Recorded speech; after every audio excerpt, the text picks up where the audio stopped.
Hello there, everyone that's joining. I'm doing very well, Dakota. How are you doing?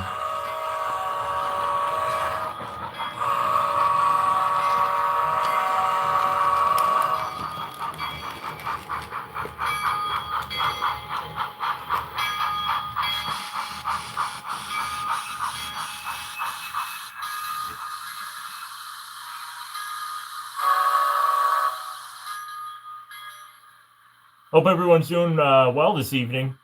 If I do just another quick little stream tonight, probably won't go over an hour long because last night was starting to get pretty exhausted by the end of it. So I thought tonight would be fun to run some of my 440 locomotives because I never really run those on the channel.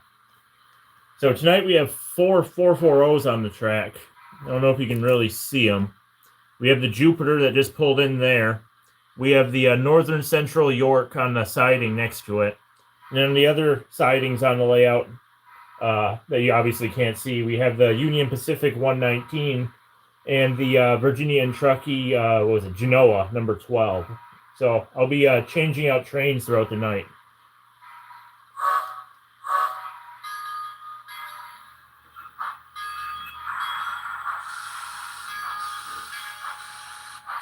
There goes the Jupiter.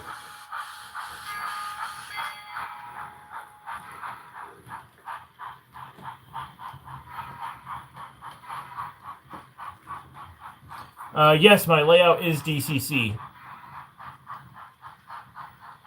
Yeah, those are in the passenger cars you're looking at are a bit hard to find because Bachmann didn't produce very many of them. I think they only did like one wave of these Northern Central cars for the York. And those are from like the last time they made the York, which is, I don't know, like 5 or 6 years ago.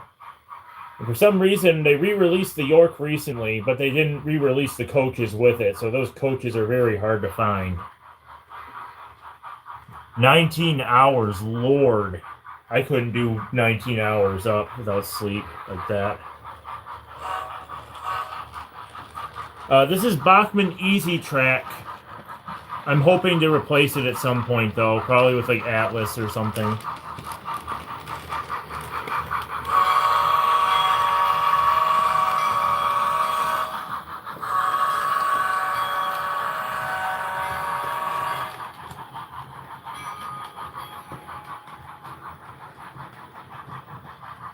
Thank you, Train Tracker. I appreciate that.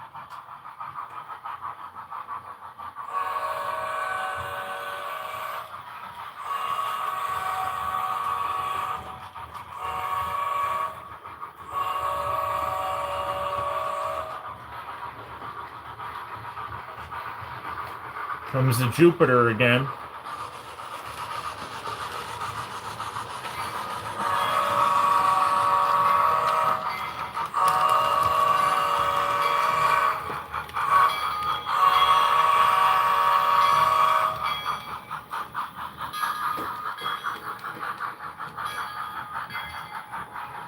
I've heard about Walther's track. I'll have to look into them too. I'll have to do like a bit of research to see what'll be best. I can't remember if it's code 83 or code 100, but one of the two is slightly out of scale but taller, and I'm probably going to have to get the more out of scale ones to run the locomotives that I own and cars that I currently have that have the larger flanges from the old days, from like the 60s, 70s, and 80s, before they had the newer standards for the height of flanges on locomotive wheels. And my favorite locomotive is probably Sierra Railway number 3. I didn't even have to really think about that one. Greetings from South Dakota.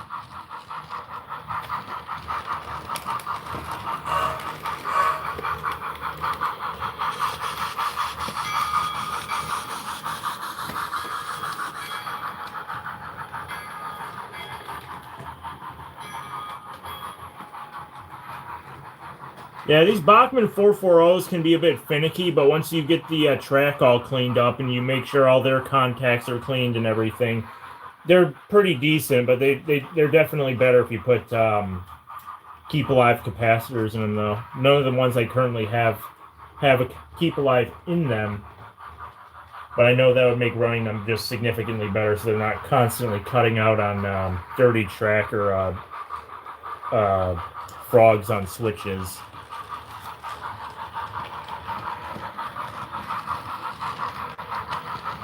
The IHC 440s are really nice.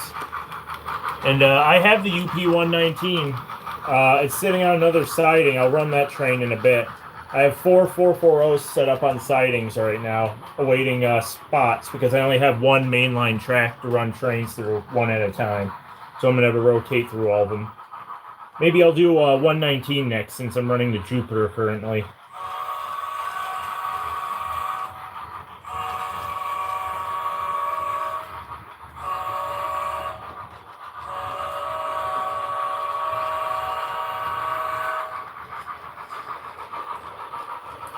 Durango and Silverton 486 or Georgetown. Oh, those are both pretty good engines. What is that? The Georgetown Loop one is a 280, I think, isn't it? And obviously 486 is a K36.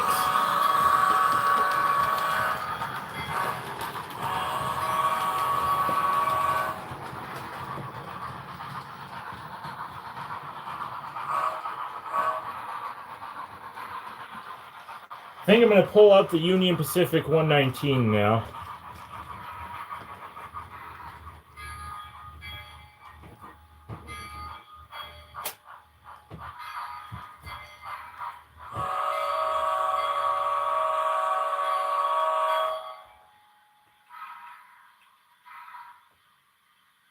Yeah, I thought it was an outside frame 280.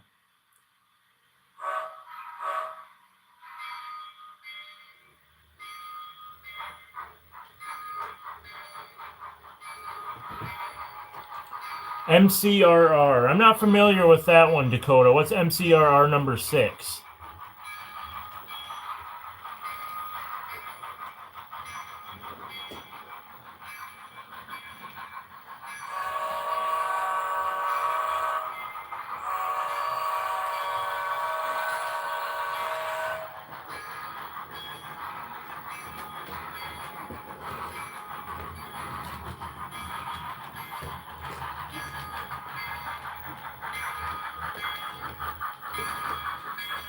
Oh, Midwest Central. Okay. I'm aware of that. I just never really heard of the abbreviations. For some reason, when I saw MCRR, I was thinking of Michigan Central Railroad. All right, I just got to get Jupiter on the siding track here, and then we can get 119 rolling again.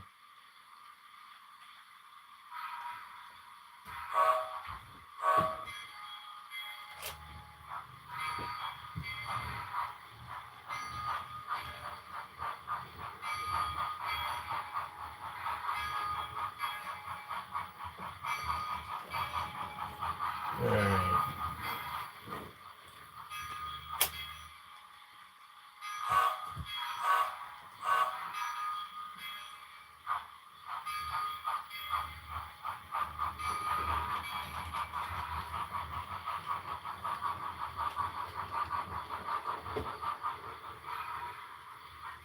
All right.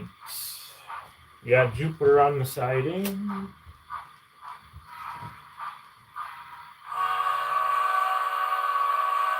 All right, I gotta catch up with chat. I saw they recently got Oregon. Was it Oregon Pacific and Eastern? Is that what that was?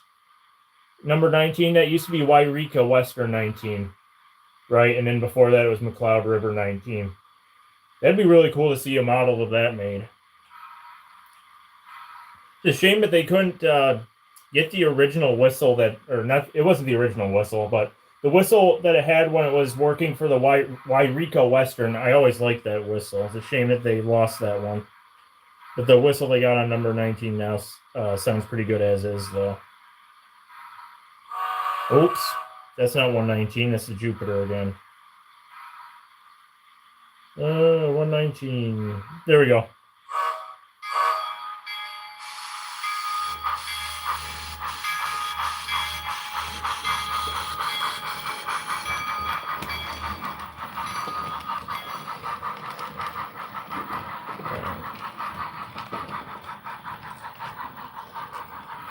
Yeah, Midwest Central. Midwest Central has that little 260, and I think I'm thinking of the same place. They have like a bunch of like little European tank engines or something there too. Midwest and Central on. Yeah, in Iowa. I thought that's where it was. The Golden Thunderbolt. That sounds like a pretty interesting idea there, Robert. I believe I saw the what was it? I saw that you were mentioning a kit bash for that railroad with the Tyco 460 in the last stream. I think that'd be really interesting locomotive if you were to take the Tyco 460 and put a Vanderbilt behind it and modernize it.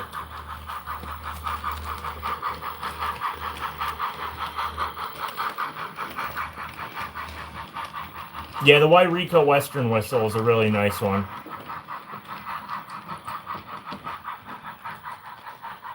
You used a Bachmann 280 for.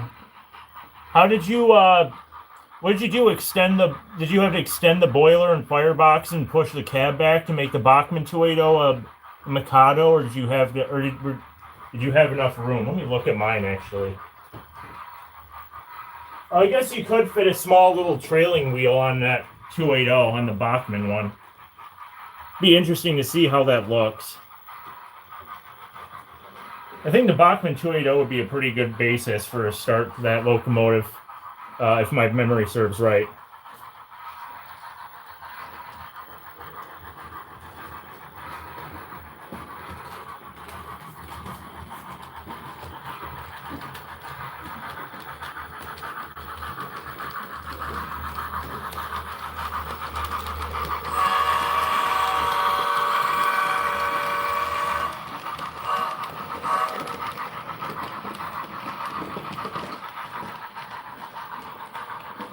Yes, Robert. I'm pretty sure I did see that video you're referencing with the custom locomotives you produced. That's a pretty interesting color scheme. It's similar to the blue and gold. Reminds me a bit of the Red Dead locomotive that I'm working on. The was it Southern and Eastern lines? That 440 I'm working on.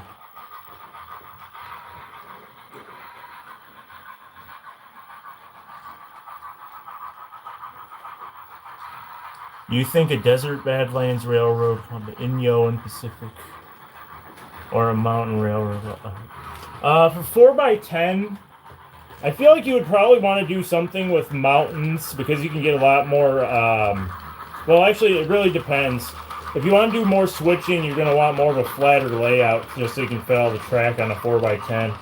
But if you're more into like watching the trains run through rugged scenery and you're not really into switching, I would probably suggest like a mountain layout because then you can have some really cool elevation changes. You could do like bridges and stuff like that, that's kind of the downside of this layout is that it's based on more of a flat area in the video game it's referencing. So I don't really have any, interesting elevation changes for the track to go through on this layout. If you have the opportunity to do like an elevated layout like that, though, I would definitely suggest doing it. That makes for a really cool layout. And that's cool, Dakota. I'm glad to see that you're getting quite the use out of number 35. It was really just sitting and collecting dust for most of its life that it was here. The tender from number 35 was actually originally from a New York Central 280 that had sound installed on it. And I ended up swapping out the tender shells, and for some reason the tender shell wouldn't fully fit on. Like I don't know why they molded it differently from that version in the Western Pacific version, and that's why there's those modifications with the tender, so I could get the shell to actually sit on it. Really a shame though, because I mean, I was into that locomotive a lot at first, but then like a lot of my models, I run it really heavily for a week or so, and then I just kind of slowly stopped using them, and then that was one of the models where I was hardly running it at all by the time I sold it.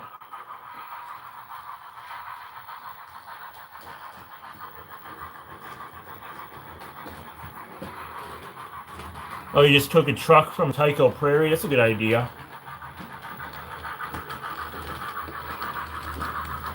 Is that Rio Grande? Is that model on your channel? If I were to look at your channel after the stream, would it be on there? I'm curious to see how that 280 would look with those modifications.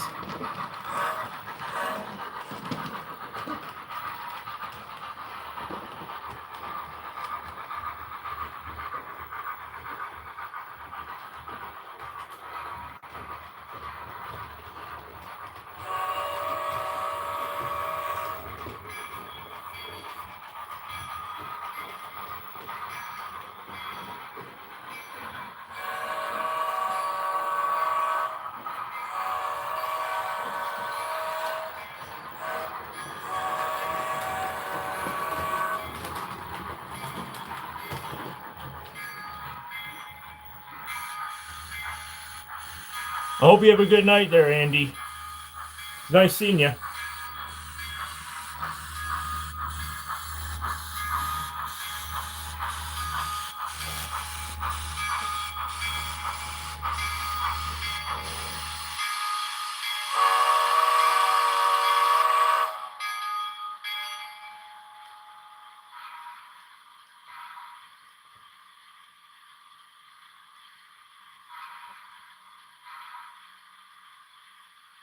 Oh, okay. I'll have to check out your channel in the future then to see how that project ends up turning out, because it sounds like it's a pretty interesting project.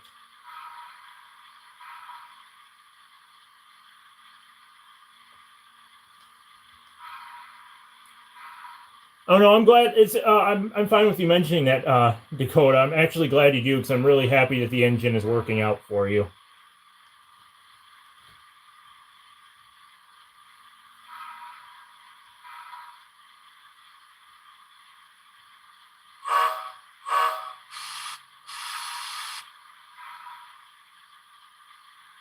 I look forward to seeing how that engine comes out looking then, because that does sound like a rather interesting kit bash. Actually, I kind of was using. There's a video in my YouTube Shorts from like a few months ago. If you go back, and I actually have a video of the Western Pacific 280 when I still had it running, and I redubbed it with a Wairika Western audio from, what was it? I remember when I was a kid, there's this VHS. It's called like American Railroads or American Tourist Railroads or something on VHS. And I'm shocked I'm really shocked I did not wear that cassette out, because I watched that thing so many times. I remember they went to the Wairika Western, and that was like probably my favorite thing on the entire video, was the Wairika Western segment of it. And I just always thought the whistle that it had for that video was really iconic. And it's just such a great shame that they don't have it on number 19 anymore.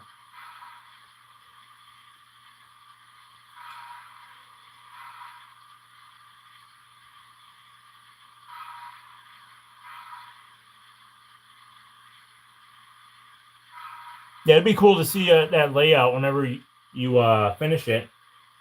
Be interesting to do like a layout building series too. It's always fun to see how a layout progresses. Sadly, I didn't do that with this layout, because by the time I made this YouTube channel, the layout was pretty much about 90% done with scenery and track work, I'd say.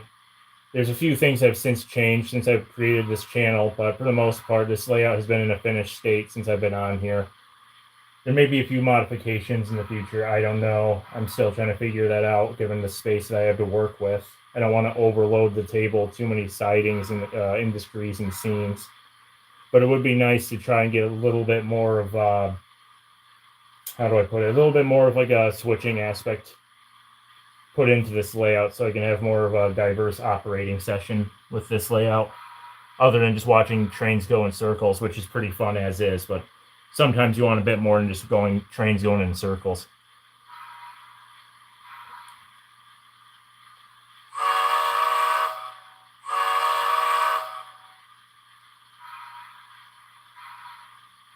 Bolt action or Lancaster? I always use the Lancaster in Red Dead 2. Actually, I preferred the Litchfield. I think the Litchfield is the one I like better. No, the Evans Repeater. I really like the Evans Repeater in Red Dead 2. That was my favorite rifle in the game. My favorite revolver / pistol is probably... Double action. Yeah, or the Schofield. No, the Schofield. The Schofield and the Evans repeater were my favorite guns in that game.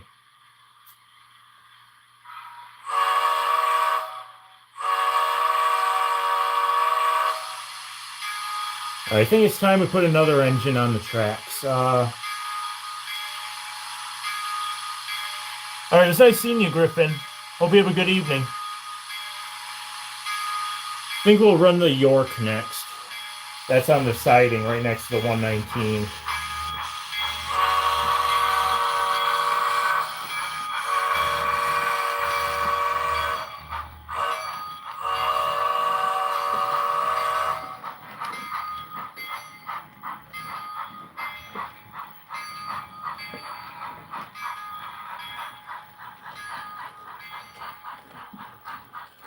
All right.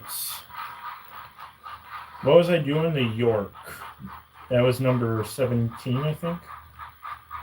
What was the cab number on the York? Number 17.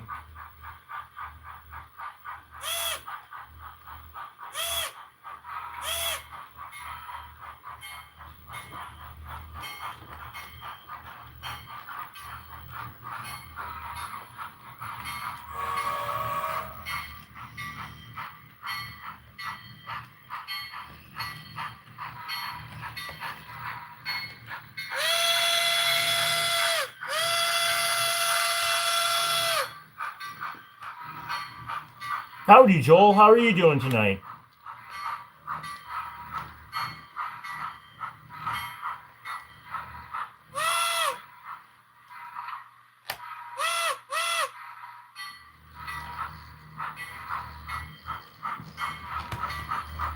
Oh, that'd be so cool to go to the B&O Railroad Museum. That's on my bucket list of places to visit.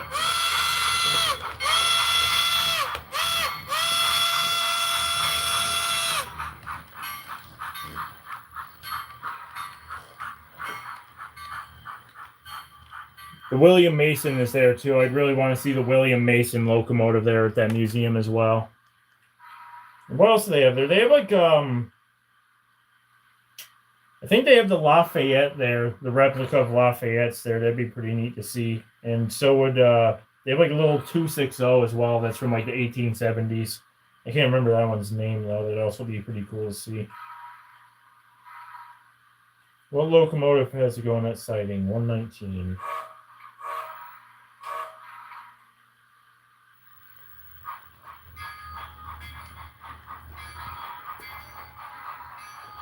Yeah, the Thatcher Perkins is a really cool engine. It's kind of a really odd choice for them to pick for Red Dead as well. It's like a really generic, or not generic. It's actually anything but generic. It's a really odd 460, but it's like a really interesting choice of them to pick that locomotive for Red Dead 2 as its engine's basis. I wonder what the thought process was in choosing that one. Yeah, I saw that they have a Camelback there too.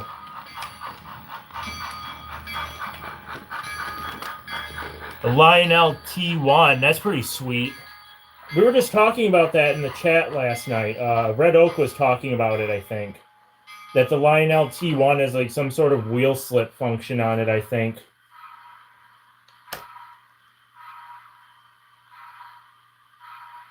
Oh, I definitely want to go. Is the Sacramento Railroad Museum,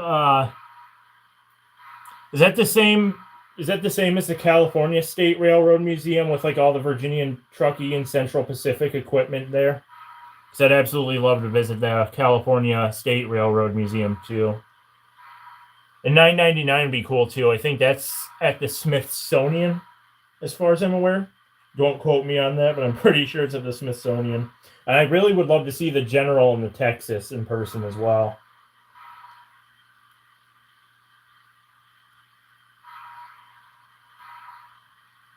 Oh, that's still pretty cool, though, to have a T1 in O scale, though.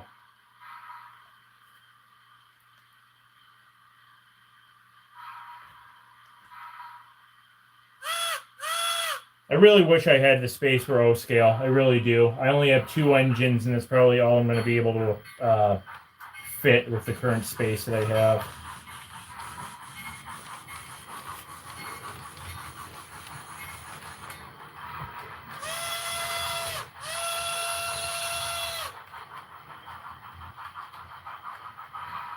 I wish Bachmann would come out with more Virginian trucky equipment. They only did the Genoa so far. I'd love to see him do the Reno and the Inyo. Maybe even the Dayton.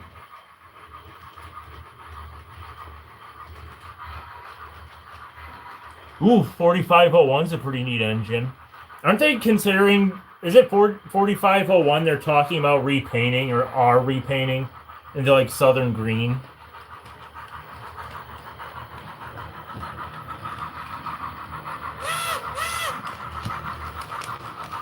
Yeah, if it's a good deal, I certainly wouldn't pass up good deals on model trains, even if I don't really have the room for them, which explains about half of my collection right now. Going to like train shows or flea markets, I've gotten some really good deals before on stuff, even though I didn't really need those models in any way, but I couldn't pass up the prices that I was getting some of these models for at these flea markets and whatnot.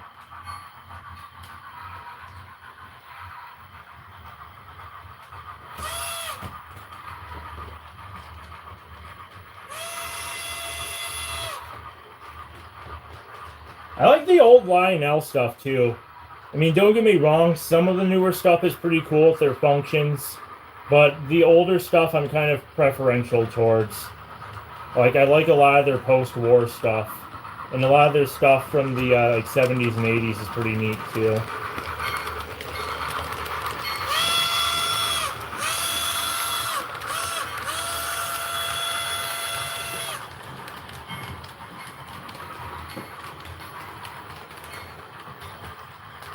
I've had so many layouts, I don't even think I can count how many I've had in the past before. This one is the most permanent layout that I've had so far because it's lasted more than 3 years. A lot of my old layouts barely would make it a year, if even that. I've had like probably 5 different HO layouts and a few different ON31s before that I can recall right off the top of my head.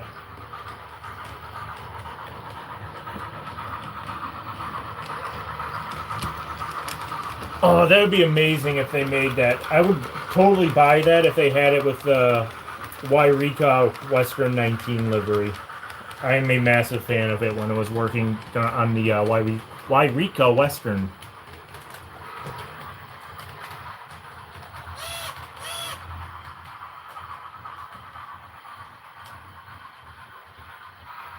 That is an absolute shame to throw a model train down the stairs. One time I got into an argument with my sister, and she took my, my Bachmann 460 Big Hauler, which was painted in Southern Green, and smashed it against a fence post in an argument. We didn't talk to each other for a while after that.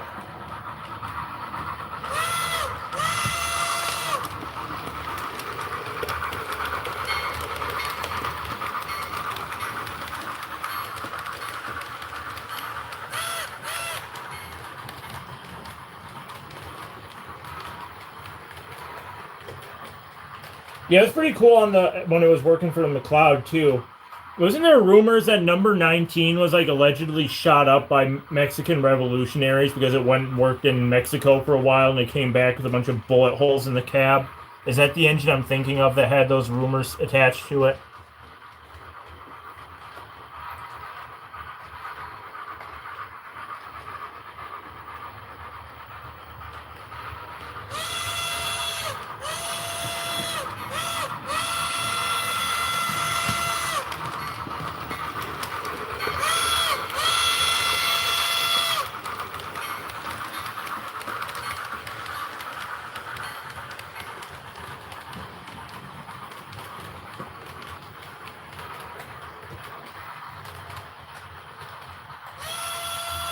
That's a pretty fun name for it, Poncho.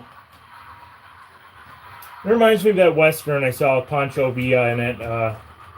What was it? They had a train in that one. It was like a spaghetti Western, so some Italian locomotive dressed up as an American-Mexican locomotive. It wasn't Bite the Bullet. It was 100 Rifles, because it had Raquel Welch and Jim Brown in it, and Burt Reynolds.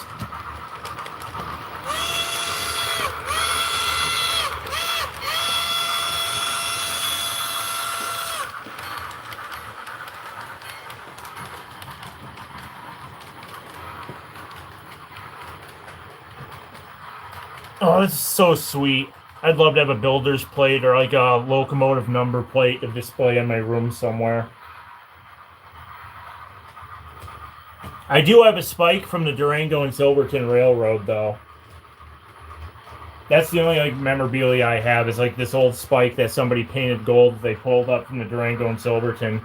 But I don't think it was actually from the Durango and Silverton, though. I think it was like from the tracks leading into Durango when they pulled that up. Whenever they did pull up, like the 50s or so, I think, when they abandoned that stretch to Durango.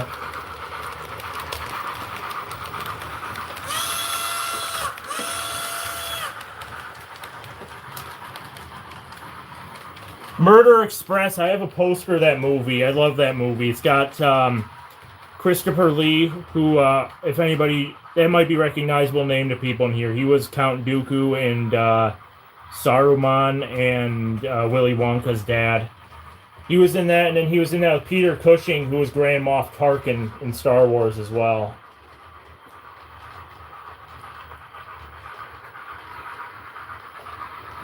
Actually, I'll show the spike that I have real quick. I got it right here mounted on the wall. Oops. This is like from the 1950s. I don't know if anybody can really see it. Oh, it's upside down, I think. I thought that was really cool. That's kind of one of my favorite things that I have in my collection.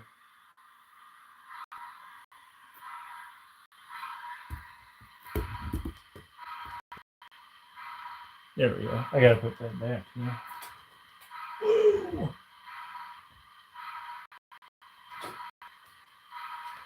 All right, I gotta check it.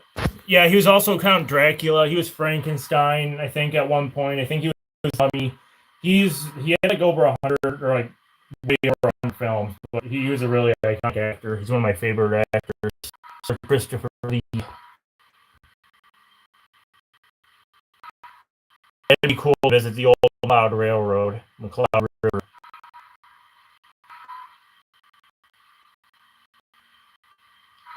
Steamtown, USA. I've never heard of that place, actually.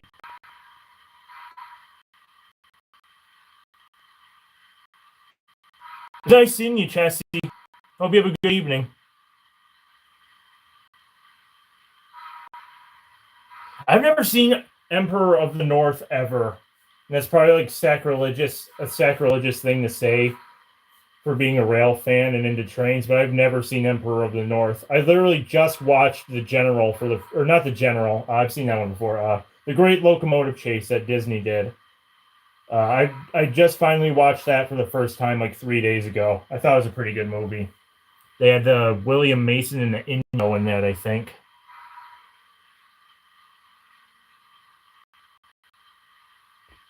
Yeah, it's always cool to have like spikes and stuff like that. Souvenirs from the railroads before they throw them all up and scrap everything. For a second, I thought Steamtown was Gettysburg, and I was like, Steamtown. I thought Steamtown wanted operations because of the boiler explosion thing. Or it didn't fully explode, but it almost did. But that was Gettysburg that I was thinking of. That's a shame.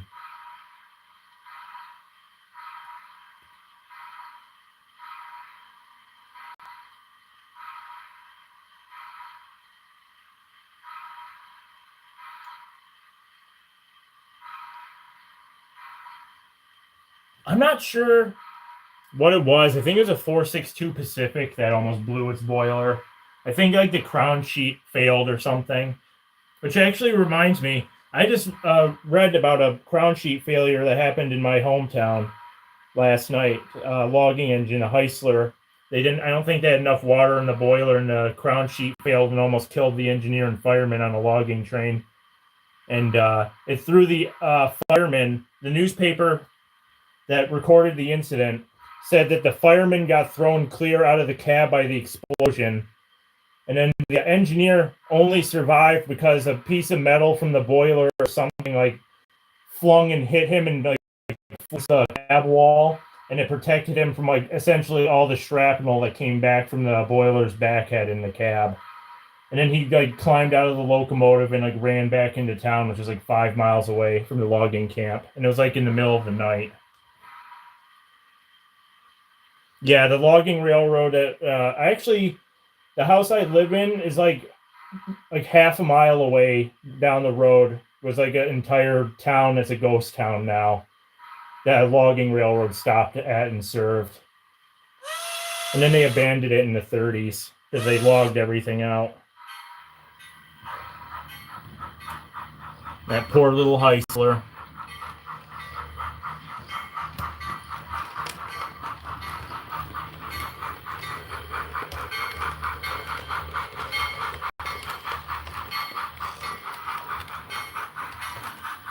And then there was some big dispute that happened as well, where during the Depression, the railroad was right about to close its doors, the logging railroad. Some guy just came into town, claimed he was like a representative with the logging railroad, and sold one of the locomotives that they had left out in the woods on a siding. He sold it and a bunch of the track to some scrappers, and then the railroad company later went out there to evaluate what was going on with the engine. And they went there and they found that there's people out there cutting the locomotive up and tearing out the tracks without permission. And then they finally found out the truth that some random drifter came in and lied about being a railroad representative and falsely sold locomotive and track to these scrappers in the Depression. And then it turned into like a massive lawsuit as well. I don't even think they ever found the guy because the guy just came in, did his false business, and then left. As far as I'm aware, that they never found out who did that. There's like a ton of logging stories like that. And then there was one guy got mad. Some worker didn't get paid his wages or something. He didn't wreck the locomotive, but we had these like they were like these steam traction engines, but they had like tank treads on them, and they were like, and then they had like skis on the front of them. If that makes sense. I actually think I have a photo of them. I'm not sure if they're up here with me. They might be downstairs. I don't think I have them with me. I'd have to go downstairs. But essentially, they're like these traction engines with tank treads and skis on the front of them to do logging in the woods in the middle of the winter. And some guy got mad at the company because he didn't get paid, and he like drove it off of a really steep hill and into like a really swampy area and destroyed the locomotive. And then they like couldn't get, or not the locomotive, but the traction engine thing. And then they couldn't get it out, so they just wrote it off as a loss and left it to rust down there until they needed the scrap metal for the war effort.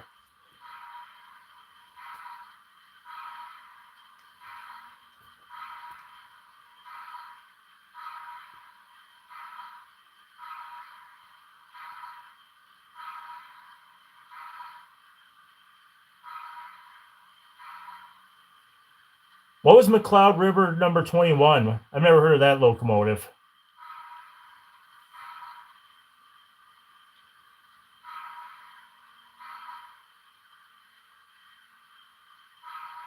Sierra Railway 18, I think her tender got scrapped, but I think Sierra number 18 is still rusting away on a siding somewhere. And I think, what was the other one? I think the that articulated number 38 is still in existence too, that the Sierra owned, but it's also in a really deplorable state as well, as far as I know.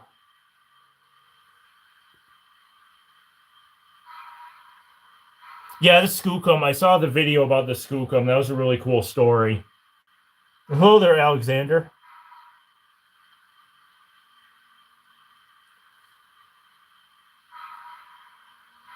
"21 was a prairie."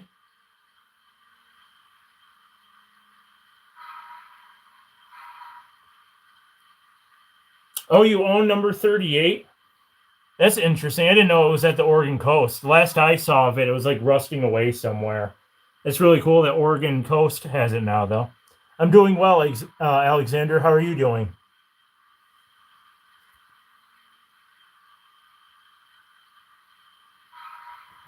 All right.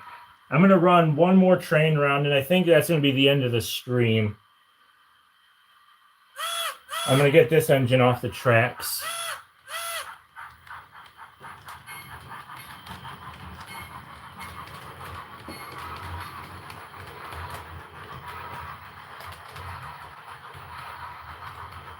Yeah, the Skookum is a cool engine.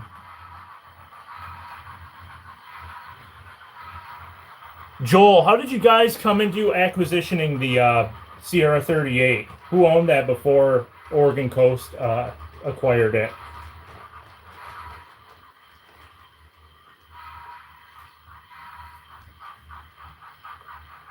And I don't really have any room to put this engine on the siding. I will just put you back on my shelf.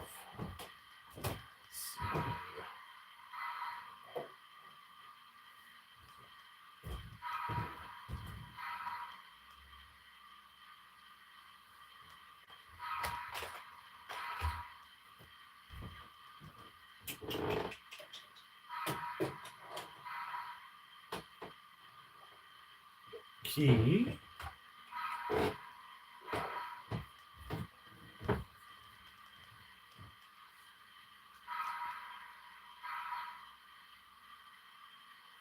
Yeah, it is a really cool locomotive there, Alexander. What is it, like a 2442, I think?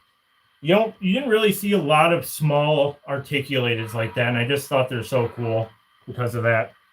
I prefer those to the larger locomotives like the Big Boy and Challengers.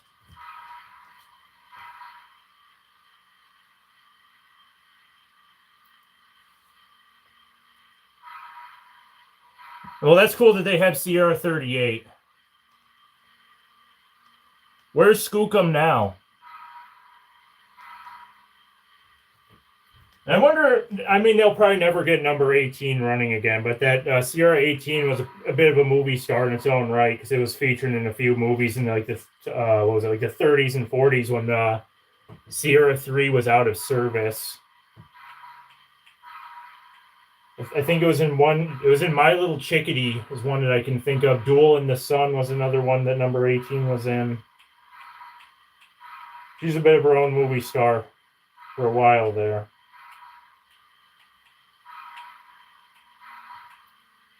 What am I doing? I need Virginia and Truckee number 12.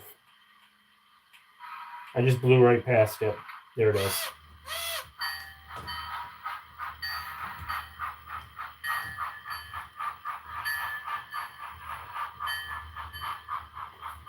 Oh, it's on Sacramento now? The T1 Trust is pretty cool. It looks like we were talking about that last night in my stream. It looks like they made some great strides in progress with it. I think the boiler is just about finished for the most part that I'm aware of. They have the tender for it. It was like the last large Pennsylvania Railroad tender like left in existence is what they're using for the T1 Trust. And what else is there? I think the frame is pretty close to being done that I know of, or at least portions of it are. I know that they have like 3 drive wheel sets finished. I think they need to fabricate one more set. And I'm not sure about the rest. I think that's all they really have done so far. Somebody told me they have an estimated time of completion at about around 2030. So 3 or 4 years yet.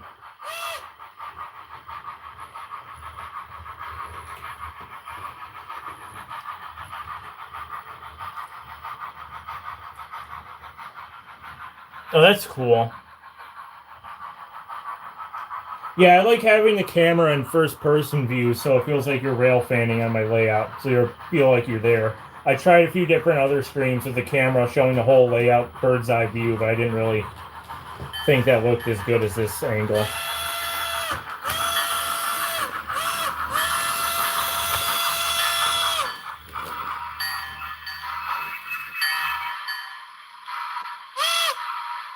I think I will move the camera angle to the road crossing just so we can have a little bit of a different view for the last train run here.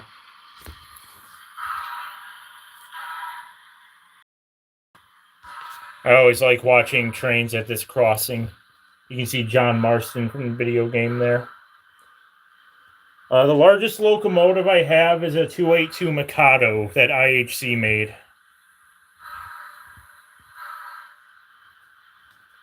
I used to have a 210 by Bachmann. When did I sell that one? Like last December, I sold that 210. I'm surprised it could handle the tracks because this is an 18-inch radius curve through here, and that's a pretty large wheelbase locomotive.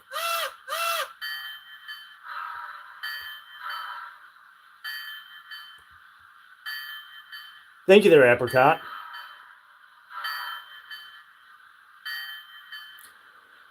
So I had a discussion about Broadway Limited last night, and Broadway Limited comes up pretty frequently discussing model trains because they are a pretty big manufacturer.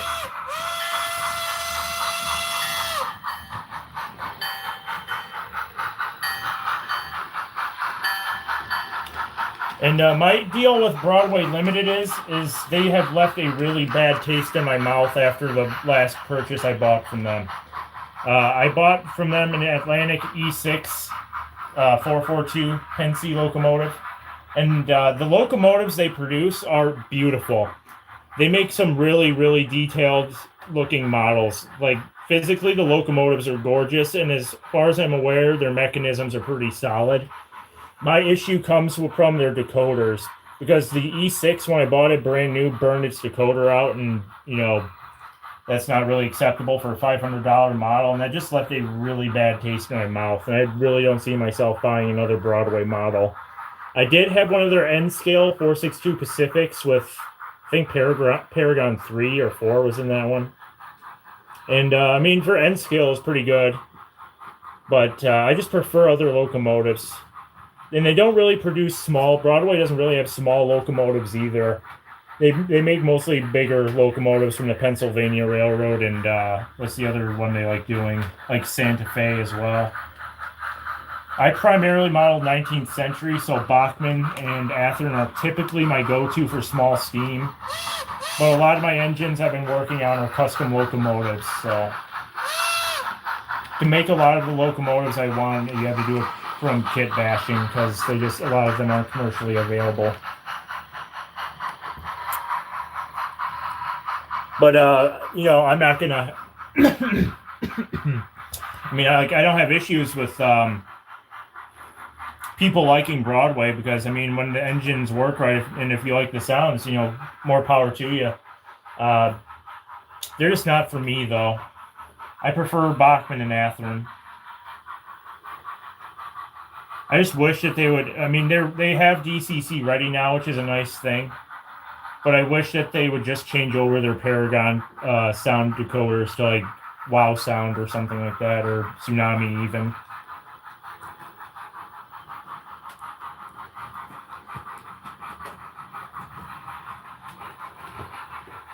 I've seen the 10-wheeler. Tyco made a Bicentennial 460 Sierra 3. It's kind of cursed because they didn't do it right, but it does exist.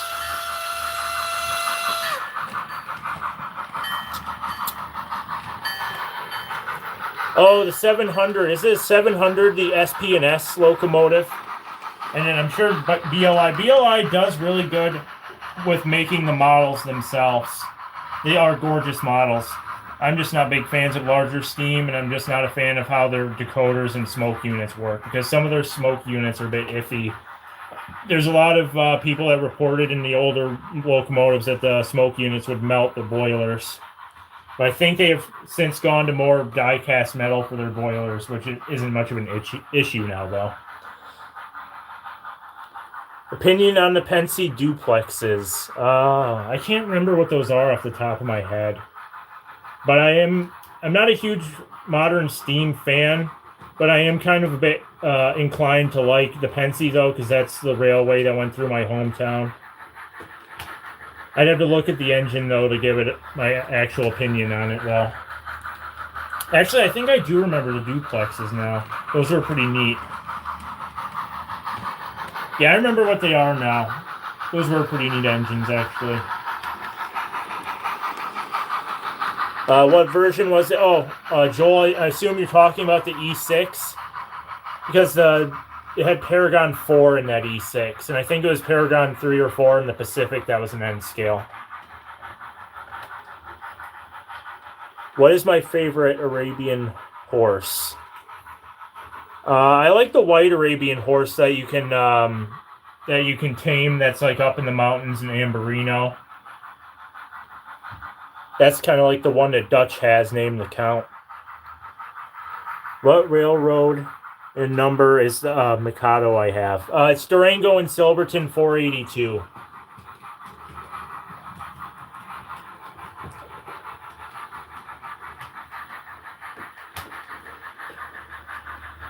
Oh, that's cool that they got the sounds from the actual locomotive itself. SP&S number 700 is a pretty cool locomotive.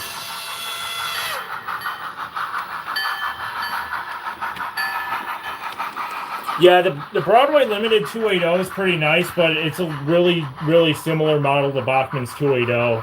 And I just don't really see myself even buying that one just because of how close it is to the Bachmann 280. And the Bachmann 280 comes DCC ready and with Economy by Soundtrax on board, which is just preferable to me than, and again, to Paragon sounds. The T1s are pretty cool. The S1s are pretty cool. The S1s were the turbines, right? Those are pretty cool. I don't remember the Q1s or Q2s, though. I'd have to look at those again. The New Haven Foamer is a fan of the New Haven. Who would have thought? Seriously, though, the New Haven is pretty neat, though, as well. Southern Pacific. Wow. So I'm not like a turbo fan of Pennsy. I like it because it ran through my hometown, but I'm not like a religious like Pennsylvania Railroad worshiper though. Especially because Pennsylvania Railroad like destroyed our town's economy when they merged and failed that merger with the New York Central. What was it, New Haven? I think it was. Or it was either New Haven or Rock Island merged, formed Penn Central with Pennsy and New York Central. And that like just destroyed the economy of our town, and then they ripped the tracks out after.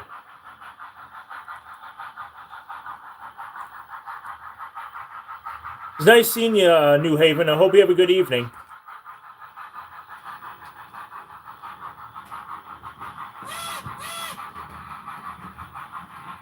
I have seen the Broadway Limited Union Pacific articulated. Those are pretty nice engines. I saw somebody accidentally dropped one off of like a 9. Well, they didn't drop it; it fell off the layout. But somebody had their like $900 Broadway Limited Big Boy or Challenger drop off a 9-foot drop and smash into the ground into pieces the other day, and it was just like the most horrible thing I've ever seen.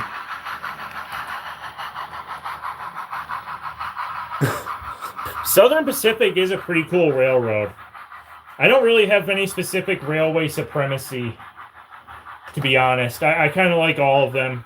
There's like little aspects of each railroad that I like. But I will say I kind of have preferences to the Sierra Railway, Central Pacific, and the now at this point Rio Grande and Durango and Silverton, but that's only because I recently visited Durango and Silverton Narrow Gauge Railroad. Those are kind of my big three right now: Central Pacific, Sierra Railway, and Durango and Silverton. But my local home railroads I like as well, because obviously they ran through my town, so I kind of have to like them. Jimmy Lambert, yeah, that was his video. That was the most horrible thing I've ever seen, like ever. That was like a $900 model train that like went plummeting off of that 9-foot drop, and just like demolished that engine beyond recognition. Oops.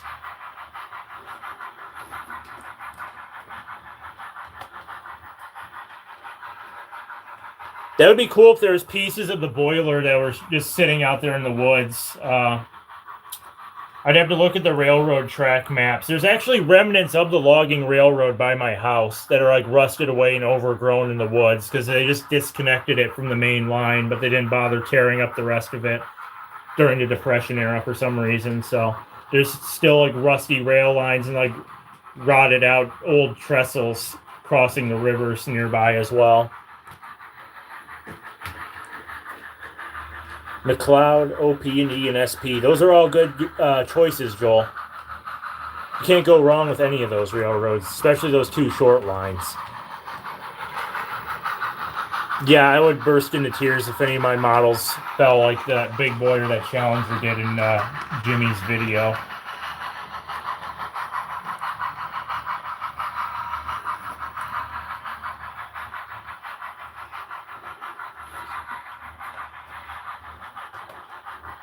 I have photographs of the, actually, if anybody wants to see it, I can show pictures of the locomotive in question that had the boiler explosion. I don't have pictures of the explosion itself in my town, but there is the pictures of the locomotive before it had the explosion. It would take me a minute though, because I got to go run downstairs and get my photo album out because it's in a giant photo album of photos. I'll park the locomotive right here so you can at least have something to look at while I'm gone for a moment here.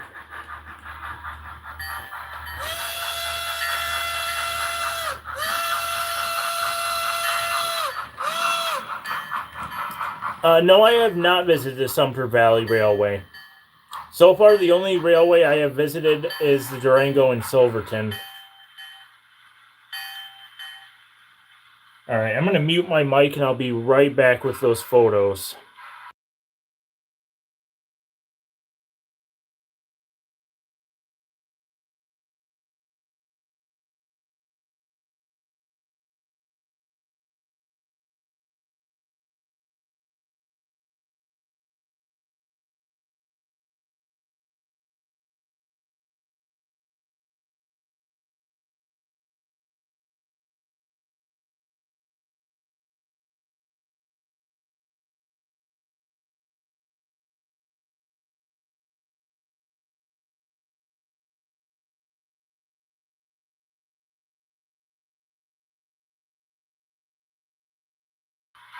All right, I am back. I just got to find the photo now.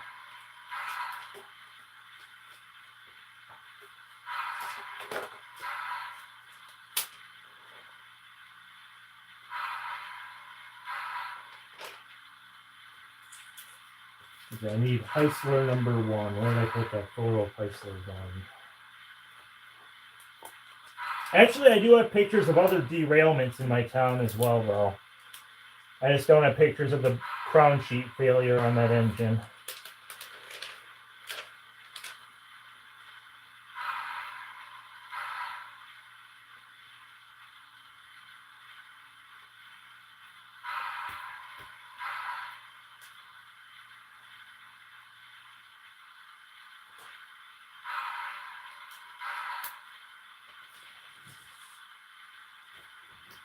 This is the locomotive in question that had the crown sheet failure, if I can get it in any decent view.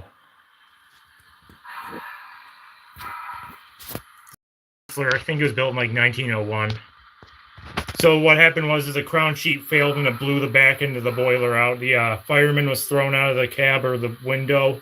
It was one of the two the newspaper said.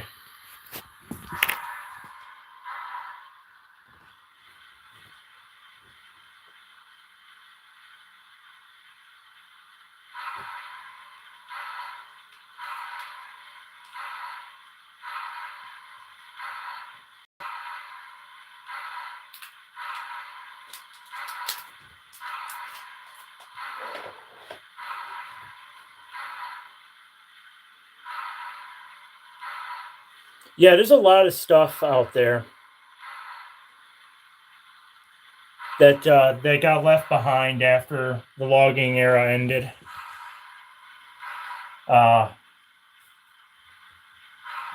Somebody like found one of the town founders' mugs, shaving mugs from like 1900 out in the middle of the woods. That was one interesting thing out there. Like I said, there's like lots of tracks still sitting out there that are just rusting away, overgrown. There's like old foundations to the entire ghost town that was out there. There's just a lot of cool stuff like that. And our town was like a really big manufacturer of like wood products too. We're like the biggest in the country of what was like broom handles or something. And that's what the logging railroads were used for. They had 4 locomotives, and the first one got blown up because they didn't put enough water in the boiler. So they had their own little Gettysburg incident up here in like 1909. Yeah, it would be cool if I don't know.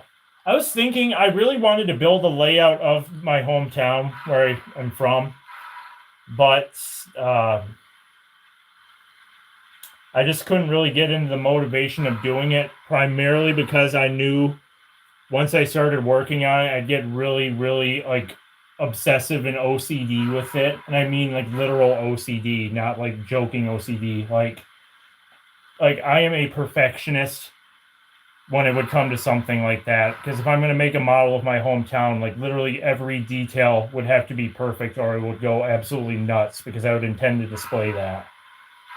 So that's kind of the main reason why I abandoned that layout. Plus, I plan to do it in N scale, and N scale is just not for me at all to work with. It's just too small and finicky. I can't, my hands shake really bad working on small stuff. It's kind of shocking that I'm able to paint little HO scale figures and such with how tiny they are and how bad my hands shake. But that whole layout was pretty much doomed from the start. So now I just have this little generic Red Dead Redemption themed train layout. Bachmann 060 once fell off the table, damaging its coupler. Ooh. That's a pretty bad one.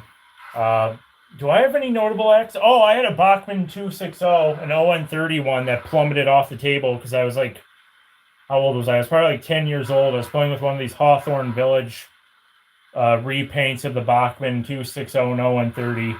And I was pretending it was the scene from Back to the Future, but I didn't stop the model in time and it went flying off the table because I thought it was a good idea to replicate the tracks going off of the dining room table. And so I just sent that entire engine right off of it and smashed it into pieces. And that engine was never recovered after that. It just sat in a box in pieces until it eventually got thrown away because it was just like irreparably damaged at the time. I didn't have the skill set back then to obviously fix it. I think that's the worst accident that's ever happened with my model trains. And hopefully that will remain to be the only horrific accident I've ever had with one of my models. It always sucks having models drop off cables and break like that.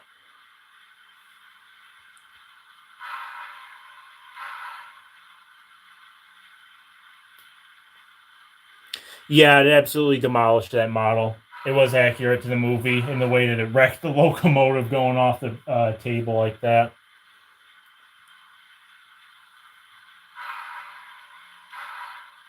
That's shocking at the engine. Well, actually, it wouldn't really be shocking to have the engine still working. Sounds like most of the issues were cosmetic damage. I have a janky old 060 somewhere that's all blown apart in pieces.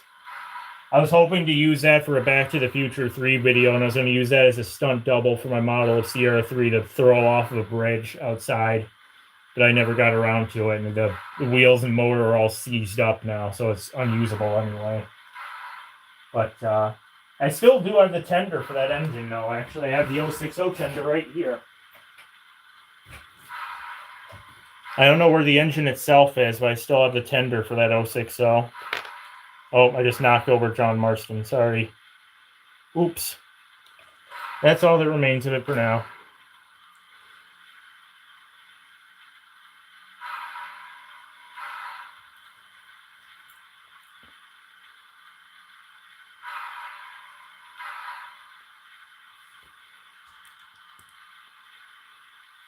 That's a good name for a passenger train.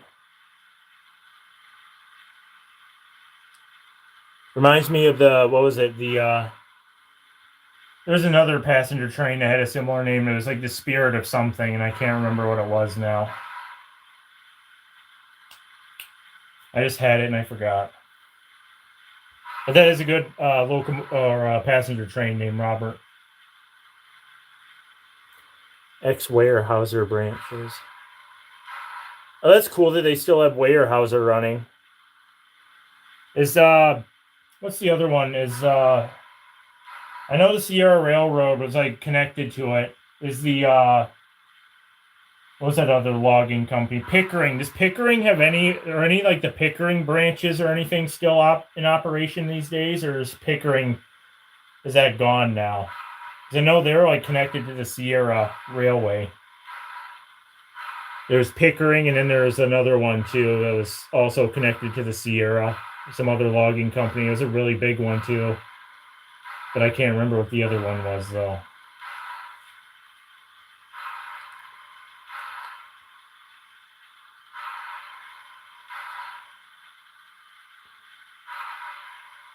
Oh, that's a shame.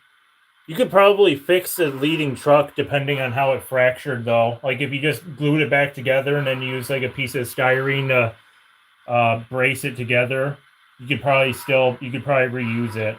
There's ways of fixing pilot trucks like that, and it probably wouldn't be too hard to put the pilot back on either. Again, though, that would depend on how the break occurred, though. I guess really, it's a shame though. It's always a shame when you have engines getting damaged like that. Nice having you back, Griffin. Spirit of St. Louis, thank you. I thought that's what it was, but I couldn't remember it.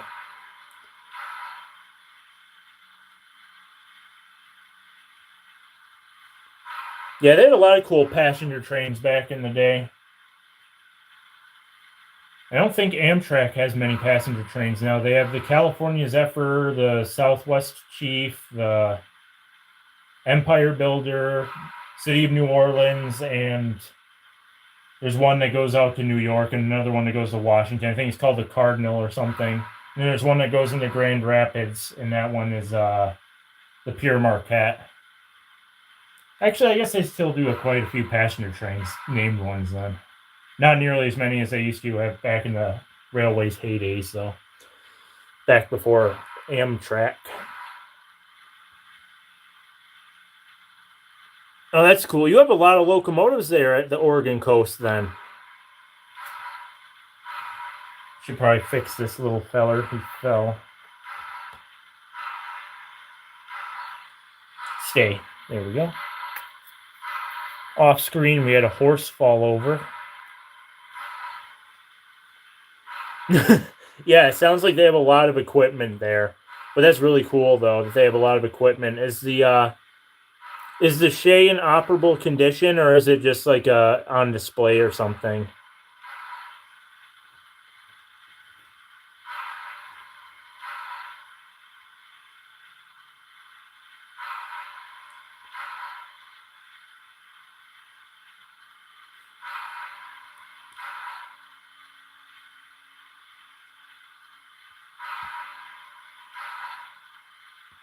Yeah, I'm sure that engine would look cool as an 08. Ooh, excuse me, sorry. I'm sure that engine would look good as an 080, though. Actually, I think they sold the 280 as an 080, and then they left the old pilot on, so there's this like really awkward gap with how they extended the original pilot to go over a pilot wheel, and the 080 just looked really awkward because of that.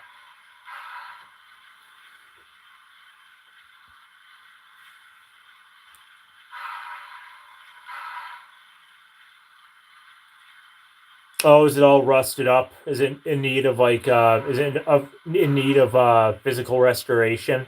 I assume then.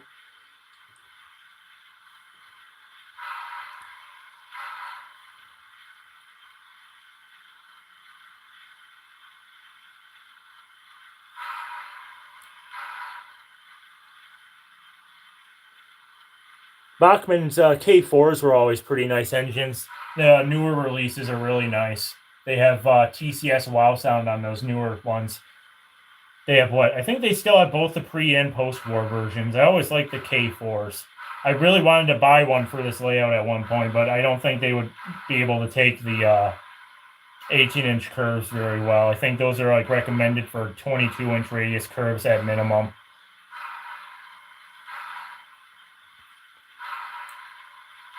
Wow, that's a lot of locomotives, but it's better that they have them though than just the engines rusting away and dying though.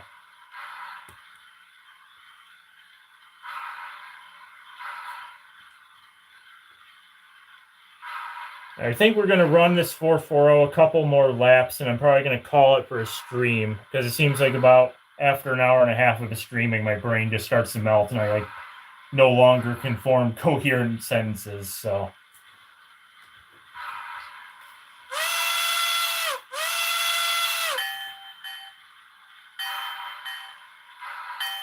Oh, I thought you had more than just 25 running there. Do you guys still have that diesel locomotive that was like painted like a cow? Because I remember seeing that a few times on well, it was on YouTube, but I also saw it on Tracks Ahead. They did an episode as well. That thing is amazing. I'm glad you guys still have that engine. Hello there, Railroader. Is it in operable condition? What was that anyway? Like a Jeep 9?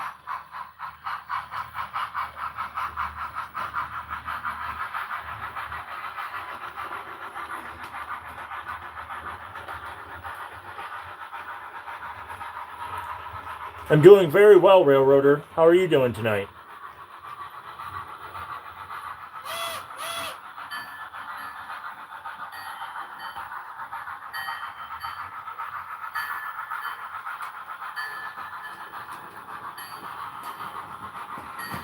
Oh, that's a shame, but at least they still have the engine, though. And I thought it was a Jeep 9. I wasn't certain, though.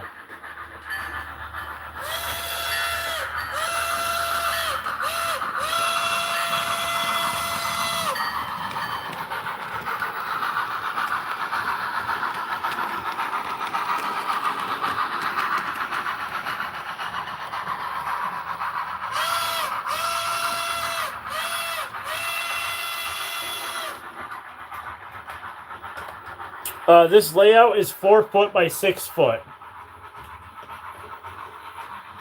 Hello there, Dalton. Long time no see. How are you doing?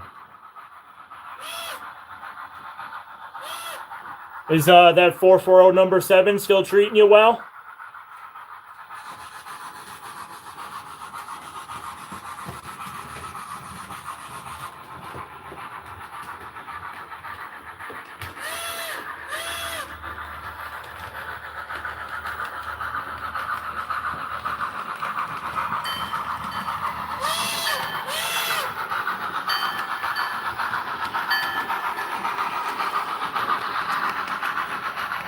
Does Oregon Coast have any plans for locomotives to restore at all, Joel? Like any steam locomotives they're trying to get back into operation? And good to hear number 7's still running. I still can't believe you got that engine to pull that many heavyweight coaches without slipping out or stalling. You had like what? I think 5, 6, maybe even 7 heavyweight coaches behind that thing. That is a lot for a tiny little American like that to be pulling. And I don't even think that thing had any traction tires on it either. Oh, that's cool.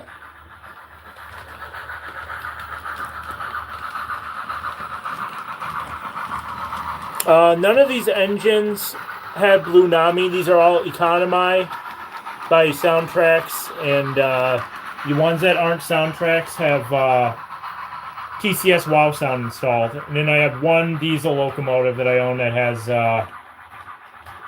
what was that again? Lock Sound. Lock Sound on that one because it's a Rapido product.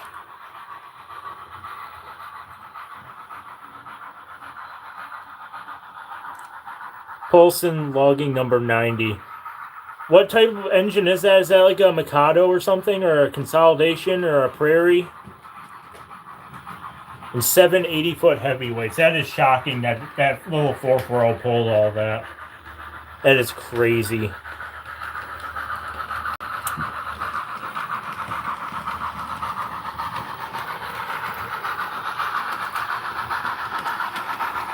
You should definitely see if Red Oak would do that for you, Joel. Because he's done 3 really good DCC installs for me now. And I have like 3 or 4 more engines planned for him to do whenever I can afford to do that. He does a really good job with those decoder installs, especially with the older engines that need to be like hardwired into having the decoders installed.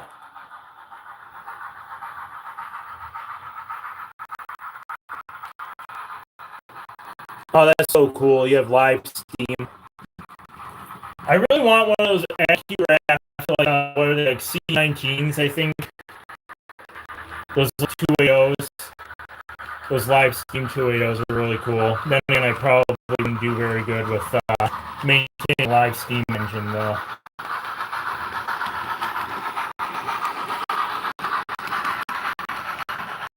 Yeah, money's always an issue. I gotta take a break from buying stuff because I have like $0 to my name at the moment. I have to save money again. Going back to full-time work again next week. Hopefully within a few weeks I'll have a little bit of money saved up for at least one of those engines to be done up.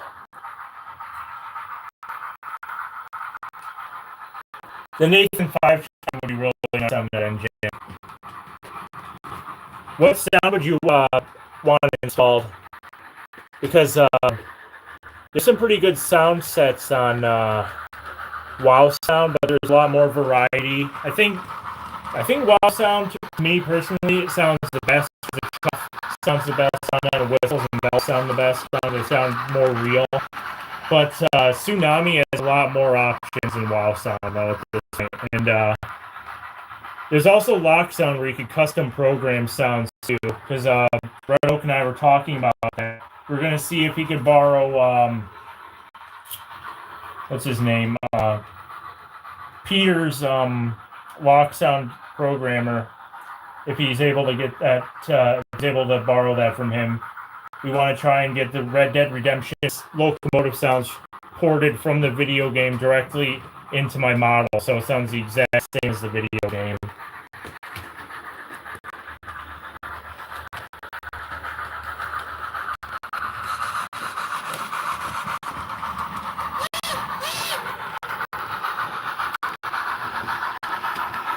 Dalton, if you post those photos of your live steam engine in old number 7 on your main page, if your YouTube account lets you posts, I'll definitely take a look at those.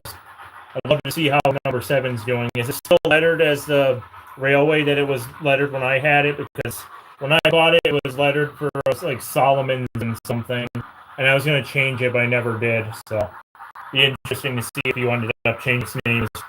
I had planned to at one point, but never got around to. And yeah, there's a lot of good decoder choices. If you want really realistic sounds, I'd probably go with TCS Wow Sound. If you prefer the variety and better programming, I would go with Tsunami. But if you want custom sound files, then I would go with Lock Sound. Michael would definitely steer you from Red Oak in the right direction of what decoder would probably be best for your needs for that locomotive. And I saw you rebuilt it again a while ago. That came out really good, that rebuild. Every time you rebuild that thing, it gets better and better. And it looks much, much closer to the prototype than I ever thought anybody would be able to get with a, what was that, a Mantua 262 Prairie?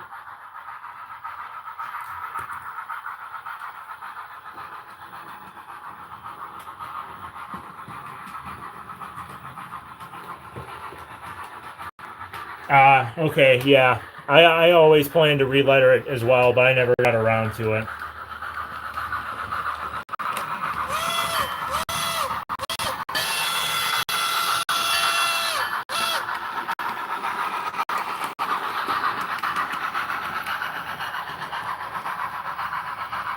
Yeah, I can't wait to see the video on that. How did the CR3 end up turning out?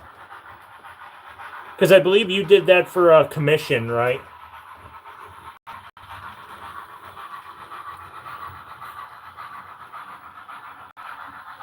Yeah, you did a really good job kit bashing that locomotive.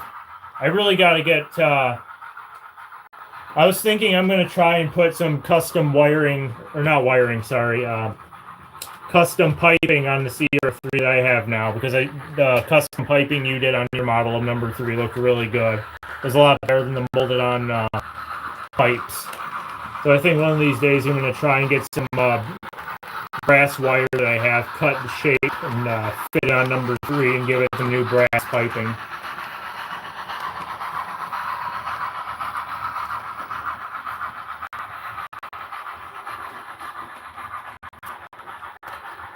Dalton, what are you planning, if you don't mind me asking, what are you planning to letter that 440 for?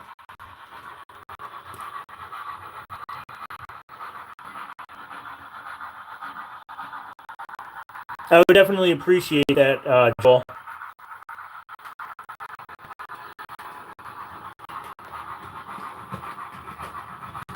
I've been tinkering around with pipe work, The Red Dead 460 has some custom pipe work on it that I use with that brass piping.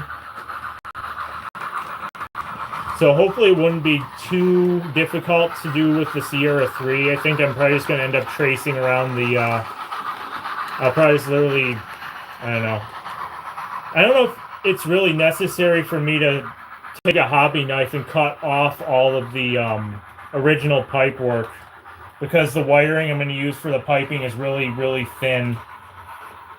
So I don't know if it'd be totally necessary to cut off the old piping underneath it, because then I'd have to repaint the whole thing again as well, and I don't really think I can dismantle that engine again now, because the whole thing's hardwired together to the tender to be able to take the boiler off and redo that. I think if I do piping on Sierra 3, I'm going to have to overlay the new pipes on the old mounted on ones. We'll have to see how that turns out. I might practice that on another engine first, just to make sure it doesn't look horrible.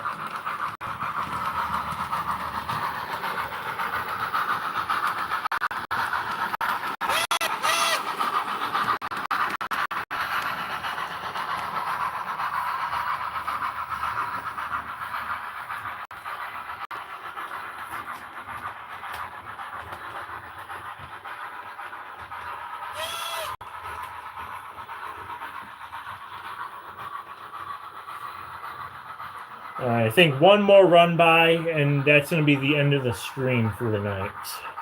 For what are we at? 1:20, an hour 22 minutes. I think that's about long enough for a stream for the night.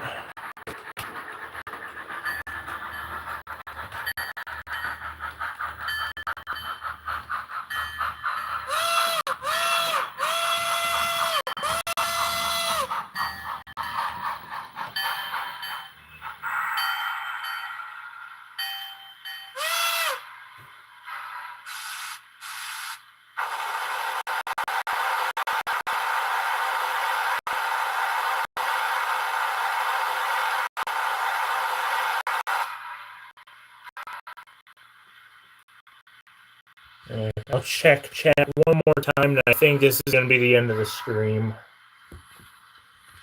Oops. Oops, I can't get the camera still in place.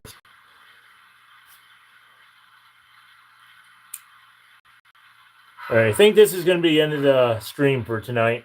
I'm not sure what I'm going to do my next one, because like I said, I go back to full-time work next week. That means I'm going to be working 6 days a week with only Mondays off. And there's going to be a lot of those Mondays off where I'm going to be wanting to get other stuff around the house done, or I'm just not going to have the energy to want to do a live stream on my 1 day off a week. So I'm sure there'll be another stream at some point down the road. I'm just not sure when. It'll definitely be on a Monday, though, whenever I do another live stream, though. Anyways, though, hope everyone has a good evening, and thanks for watching.